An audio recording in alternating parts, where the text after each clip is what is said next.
నమస్తే, నేను రోజా. తెలుగు రాష్ట్రాల రాజకీయాలను క్షణక్షణం విశ్లేషిస్తూ అధికార ప్రతిపక్ష పార్టీల వ్యూహాలకు అద్దం పట్టే ప్రత్యేక కార్యక్రమం పార్టీ హెడ్ క్వార్టర్స్ కు స్వాగతం. రాజకీయ నిర్ణయాల కేంద్ర బిందువు పార్టీల అసలు పవర్ హబ్ అదే పార్టీ హెడ్ క్వార్టర్స్. అక్కడే వ్యూహాలు రూపుదిద్దుకుంటాయి, అక్కడే రాజకీయ సమీకరణలు మారతాయి, అక్కడే రాబోయే రాజకీయాలకు బ్లూ ప్రింట్ సిద్ధమవుతుంది. ఏ పార్టీలో ఏం జరుగుతోంది, ఎవరి టార్గెట్ ఎవరు, ఎక్కడ అసంతృప్తి, ఎక్కడ ఆపరేషన్ ఆకర్ష్, ఎవరి వ్యూహం వెనుక ఎలాంటి రాజకీయ లెక్కలున్నాయి, ఇలాంటి అన్ని కీలక పరిణామాలను పార్టీల అంతర్గత సమాచారం నుంచి తెర వెనుక రాజకీయాల వరకు వేగంగా విశ్లేషణాత్మకంగా మీ ముందుకు తీసుకొస్తోంది రాజ్ న్యూస్. నేతల అడుగులు, అధిష్టానాల ఆలోచనలు, కూటముల కదలికలు, రాజకీయాల్లో మారుతున్న సమీకరణలపై పూర్తి విశ్లేషణతో పార్టీ హెడ్ క్వార్టర్స్ చూద్దాం.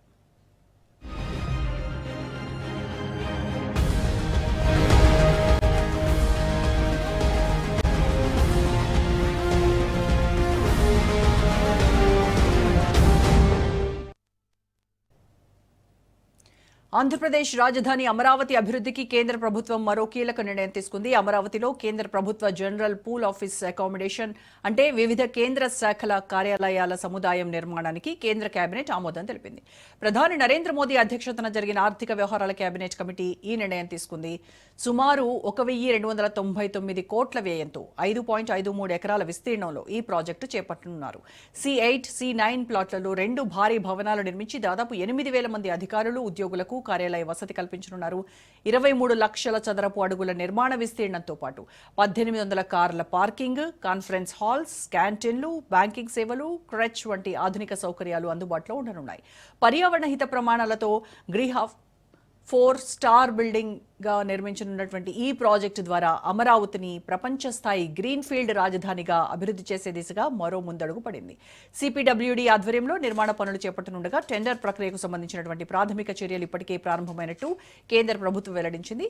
దీనికి సంబంధించి మా ప్రతినిధి గుంటూరు నుంచి మరిన్ని విషయాలు తెలుసుకుందాం. సో కేంద్ర ప్రభుత్వం అమరావతిలో ఏర్పాటు చేయనటువంటి ఇంత భారీ ఆఫీస్ కాంప్లెక్స్ కి సంబంధించి ఏపీకి, ముఖ్యంగా అమరావతికి ఈ కట్టడం వల్ల వచ్చేటువంటి లాభం ఏంటి, స్థానికంగా యువతకు ఉపాధి, ఉద్యోగ అవకాశాలు ఏ మేరకు లభించనున్నాయి రమేష్? ఖచ్చితంగా రోజా, ఏదైతే మీరు చెప్పినట్లుగానే ఏదైతే దేశ ప్రధాని నరేంద్ర మోడీ 12 ఏళ్ల పాలన పూర్తయిన, అంటే దేశ ప్రధానిగా పగ్గాలు చేపట్టిన తర్వాత 12 ఏళ్ల కాలం పూర్తయినటువంటి నేపథ్యంలో దేశ ప్రధాని నరేంద్ర మోడీకి ప్రశంసలు కురిపించినటువంటి పరిస్థితి కనపడుతుంది. కేంద్ర క్యాబినెట్లో ఆంధ్రప్రదేశ్కి వరాలు జల్లని చెప్పుకోవచ్చు. ఎందుకంటే ఇప్పటికే కేంద్ర ప్రభుత్వం, కూటమి ప్రభుత్వం ఏర్పడిన తర్వాత రాజధానికి 15,000 కోట్ల రూపాయలు ఇచ్చినటువంటి నేపథ్యంలో ఈరోజు క్యాబినెట్ ఆమోద ముద్ర వేసినటువంటి ఈ 2 అంశాలకు సంబంధించి CGO సంబంధించినటువంటి నిర్మాణం కానీ, అదేవిధంగా అటు కేంద్ర ప్రభుత్వానికి సంబంధించినటువంటి ఉద్యోగుల భవన నిర్వాసానికి సంబంధించినటువంటి ఈ క్యాబినెట్ ముద్ర కూడా దాదాపు 1,235 కోట్లు, అదేవిధంగా 1,299 కోట్ల రూపాయలు కూడా కేంద్ర ప్రభుత్వం ఇస్తున్నట్టు కూడా వెల్లడించింది. దాదాపు 2,253 కోట్ల రూపాయలు కూడా కేంద్ర ప్రభుత్వం ఇచ్చినటువంటి పరిస్థితి అయితే కనపడుతుంది. అయితే దీనికి సంబంధించి కూడా అటు అమరావతి క్యాబినెట్ కూడా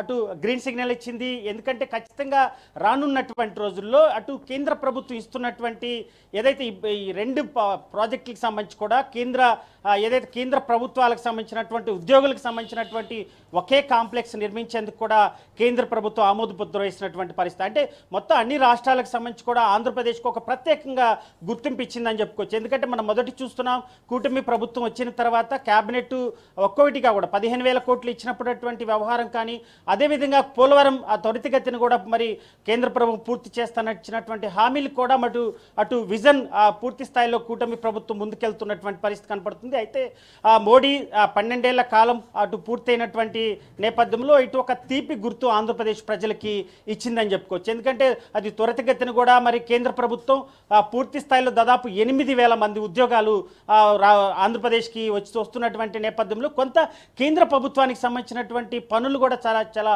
సులువుగా అయ్యేటువంటి అవకాశం ఉంది. ఎందుకంటే కేంద్ర ప్రభుత్వం పూర్తి స్థాయిలో ఇటు అమరావతి రాజధాని డెవలప్మెంటే ముందుకు వెళ్తున్నటువంటి నేపథ్యంలో పూర్తి స్థాయిలో ఈ 2 ప్రాజెక్టుల తర్వాత కూడా ఇక్కడ ఉన్నటువంటి ఎంపీలు కూడా పూర్తిగా ఒక సమిష్టిగా పనిచేసినటువంటి పరిస్థితి అని చెప్పుకోవచ్చు. ఎందుకంటే లావు శ్రీకృష్ణదేవరాయలు ఎంపీ లావు శ్రీకృష్ణదేవరాయలు అటు ఫ్లోర్ లీడర్గా ఉన్నాడు, అదేవిధంగా 2 కేంద్ర మంత్రులుగా ఉన్నారు. పెంబసాని చంద్రశేఖరు అటు గుంటూరు పార్లమెంటు ఎంపీగా ఉన్నారు, అటు కేంద్ర సహకార మంత్రిగా ఉన్నాడు. అదేవిధంగా రామ్మోహన్ నాయుడు, ముగ్గురు కూడా కేంద్రాన్ని ఒప్పించి పూర్తి స్థాయిలో కూడా పూర్తి స్థాయిలో కూడా అటు కేంద్రం నుంచి నిధులు తీసుకొచ్చేటువంటి విషయంలో కూడా సమిష్టిగా పనిచేశారని చెప్పుకోవచ్చు. ఎందుకంటే కేంద్ర ప్రభుత్వం అన్ని రాష్ట్రాలకి ప్రాధాన్యత ఇస్తున్నప్పటికీ కూడా అటు ఆంధ్రప్రదేశ్కి ఒక ప్రత్యేక గుర్తింపు అని చెప్పుకోవచ్చు. ఎందుకంటే ఇటీవల మనం చూస్తున్నాం అటు మోడీ ఆంధ్రప్రదేశ్ను ఉద్దేశించేటువంటి మాట్లాడినటువంటి అంశాలు కానీ ఇతర శాఖల మంత్రులు మాట్లాడుతున్నటువంటి అంశాలకు కూడా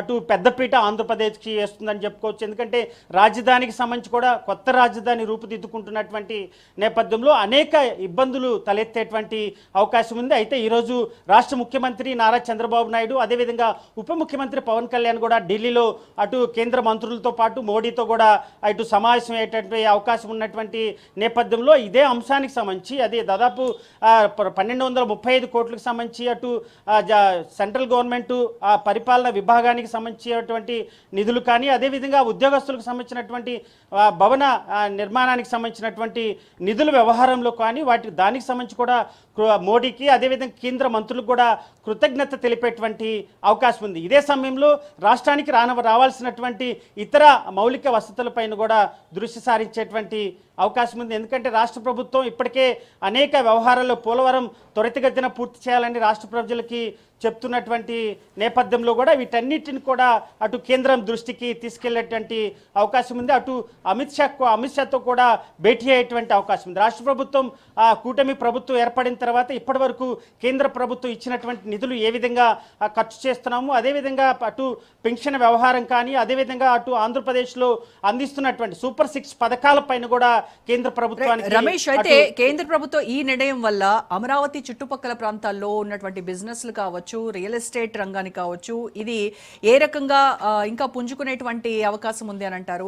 అట్ ద సేమ్ టైం గతంలో అమరావతిపై అనేక సందేహాలు ఉండేవి. సో ఇప్పుడు కేంద్రం ఇలా నేరుగా రంగంలోకి దిగటంతో ప్రజల్లో కూడా ఒకంత దానిపైన వాళ్ళ భవిష్యత్తు కావచ్చు, అమరావతి రాజధాని అనేటువంటి ఒక క్లారిటీ కావచ్చు వాళ్ళకి వస్తుందంటారా?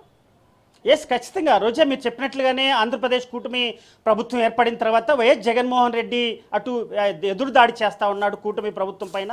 అటు పెట్టుబడిదారులను కూడా భయపెట్టేటువంటి పరిస్థితి కొన్ని సందర్భాల్లో కూడా మనం చూసాం. అటు అధికార పార్టీ నేతల మధ్య కానీ విపక్ష నేతల మధ్య కూడా తీవ్ర స్థాయిలో అటు పెట్టుబడిదారులు భయపెట్టే పరిస్థితి కొంత మనం చూసాం. అయితే కేంద్ర ప్రభుత్వం ఆ క్షేత్రస్థాయిలో అటు సెంట్రల్ గవర్నమెంట్ జనరల్ భవనం కానీ అదేవిధంగా నివాసానికి సంబంధించి కూడా ఇచ్చినటువంటి నిధుల వ్యవహారం తర్వాత కొంత మెరుగుపడేటువంటి అవకాశం ఉంది. ఎందుకంటే మీరు చెప్పినట్టుగానే రియల్ ఎస్టేట్ రంగం అంత పెద్ద ప్రభావం ఇప్పటి వరకు పుంజుకున్నటువంటి నేపథ్యంలో ఈసారి అంటే ఏదైతే కేంద్ర ప్రభుత్వం అటు పూర్తి స్థాయిలో ఇన్వాల్వ్మెంట్ అయ్యేటువంటి అవకాశం ఉంది. ఎందుకంటే దాదాపు 8,000 మంది ఉద్యోగాలు ఇక్కడికి రానున్నటువంటి నేపథ్యంలో కూడా కొంత రియల్ ఎస్టేట్ రంగం పుంజుకునేటువంటి అవకాశం. ఎందుకంటే అమరావతి CRDA సంబంధించినటువంటి ఇప్పటికే దాదాపు 33,000 ఎకరాలు ఫస్ట్ ఫేజ్లో రైతులు స్వచ్ఛందంగా ఇచ్చినటువంటి నేపథ్యంలో ఆ ప్రాంతానికి సంబంధించి కూడా పూర్తి స్థాయిలో ఆదుకొని రియల్ ఎస్టేట్ రంగం కూడా కొంత పూర్తి స్థాయిలో వెనకబడినటువంటి నేపథ్యంలో ఈ పెట్టుబడుల తర్వాత కేంద్ర ప్రభుత్వం ఇచ్చినటువంటి పెట్టుబడుల తర్వాత కొంత రియల్ ఎస్టేట్ రంగం పుంజుకునేటువంటి అవకాశం ఉంది. అదేవిధంగా అనేక రంగాలు అంటే పూర్తి స్థాయిలో రియల్ ఎస్టేట్ రంగమే కాకుండా అటు కన్స్ట్రక్షన్ ఫీల్డ్లో కూడా పూర్తి స్థాయిలో కూడా మనం ముందుకెళ్ళేటువంటి అవకాశం. అంటే కన్స్ట్రక్షన్ పూర్తి స్థాయిలో ముందుకెళ్తే ఖచ్చితంగా అనేక చేతివృత్తులు మరి ఉపయోగం ఉండేటువంటి అవకాశం ఉంది. తద్వారా దాదాపు ఏదైతే మరి కేంద్ర ప్రభుత్వం ఇచ్చినటువంటి నేపథ్యంలో నిరుద్యోగ వ్యవస్థకు కూడా కొంత ఉపయోగపడేటువంటి అవకాశం ఉంది. ఇప్పుడు ఇటీవల పూర్తి స్థాయిలో ఆంధ్రప్రదేశ్ నిరుద్యోగం మీదే దృష్టి పెట్టింది. ఎందుకంటే ఎన్నికల ముందు అటు ముఖ్యమంత్రి నారా చంద్రబాబు నాయుడు కానీ అదేవిధంగా మంత్రి నారా లోకేష్ అదేవిధంగా పవన్ కళ్యాణ్ వీరందరికీ కూడా నిరుద్యోగ వ్యవస్థను కూడా పూర్తిగా కూడా లక్షల ఉద్యోగాలని తీసుకొస్తామని ఇప్పటికే చెప్పినటువంటి నేపథ్యంలో వీటన్నిటినీ సాకారం అటు యువతకి అందేటువంటి అవకాశం ఉంది. అయితే ఈ రియల్ ఎస్టేట్ రంగం కూడా కొంత ముందుకు వెళ్ళేటువంటి అవకాశం ఉంది. ఎందుకంటే అటు పక్క విపక్ష నేతగా ఉన్నటువంటి వైఎస్ జగన్మోహన్ రెడ్డి అదేవిధంగా అటు మావిగాన్ అనేటటువంటి ఒక అంశాన్ని తీసుకొచ్చి అటు రాజధాని కొంత గందరగోళం ఉన్నటువంటి నేపథ్యంలో కొంత ఈ ప్రాజెక్టులు రెండు నిధుల తర్వాత కూడా కేంద్ర ప్రభుత్వం ఇచ్చినటువంటి నిధుల తర్వాత కూడా కొంత దానికి చెక్ పడేటువంటి అవకాశం ఉంది. ఖచ్చితంగా రాజధాని అమరావతిలోనే ఉంటుంది. అమరావతి రాజధానిలో ఇప్పటికే రాష్ట్ర ముఖ్యమంత్రి అటు ఇల్లు నిర్మాణం కూడా చేసుకున్నటువంటి నేపథ్యంలో ఖచ్చితంగా కేంద్ర ప్రభుత్వం ఏదైతే ఆంధ్రప్రదేశ్ ఆంధ్రప్రదేశ్కి అందించినటువంటి వరాల జల్లు కూడా కొంత ప్రజలకి ఉపయోగపడటమే కాకుండా అన్ని రంగాల వ్యాపారాలు కూడా కొంత మెరుగుపడేటువంటి అవకాశం ఉంది. తద్వారా అటు పూర్తి స్థాయిలో అటు నిరుద్యోగ వ్యవస్థకు కూడా కొంత ఉపయోగపడేటువంటి అవకాశం ఉంది. అయితే అటు ఏదైతే మరి విపక్ష నేతలకు కూడా ఏదైతే కేంద్ర ప్రభుత్వం ఇచ్చినటువంటి నిధులు కానీ ఇటీవల పెట్టుబడులు పెడుతున్నట్టు అంటే ఇతర రాష్ట్రాలకు సంబంధించినటువంటి పెట్టుబడి కంపెనీలను కూడా కొంత ఇబ్బందికరమైనటువంటి అటు వ్యాఖ్యల వల్ల కొంత ఇబ్బందికరమైనటువంటి నేపథ్యంలో కేంద్ర ప్రభుత్వం క్షేత్రస్థాయిలో కేంద్ర ప్రభుత్వం ఇదే అంశాన్ని ఈరోజు అటు సిజిఏ సంబంధించినటువంటి వ్యవహారం కానీ భవనానికి సంబంధించి కూడా కేంద్ర ప్రభుత్వం పూర్తి స్థాయిలో ఇన్వాల్వ్ అంటే అవుతుందన్న నేపథ్యంలో కూడా ఖచ్చితంగా ఆంధ్రప్రదేశ్కి కొంత ఉపయోగపడేటువంటి అవకాశం ఉంది. అటు నిరుద్యోగులు కూడా ఒక శుభవార్త అని చెప్పుకోవచ్చు. అదేవిధంగా ఇప్పటికే రాజధానికి సంబంధించి 15,000 కోట్ల రూపాయలకు సంబంధించి ఇప్పటికే అటు విడతల వారీగా కూడా రిలీజ్ చేస్తున్నటువంటి నేపథ్యంలో వీటన్నిటిపైన ఇంకా ఇంత మేరకు దాదాపు లక్షల కోట్ల రూపాయలు రాజధానికి అభివృద్ధి చెందడానికి కావాల్సినటువంటి నిధుల అంశాన్ని కూడా అటు కేంద్ర ప్రభుత్వం దృష్టికి తీసుకువెళ్ళేటువంటి అవకాశం ఉంది. ఇదే సమయంలో అటు వైజాగ్ సంబంధించినటువంటి నిన్న జరిగినటువంటి దాదాపు ఫైర్ యాక్సిడెంట్కి సంబంధించి కూడా ఇదే అంశాన్ని కూడా కేంద్ర ప్రభుత్వం తీసుకెళ్లేటువంటి అవకాశం ఉంది.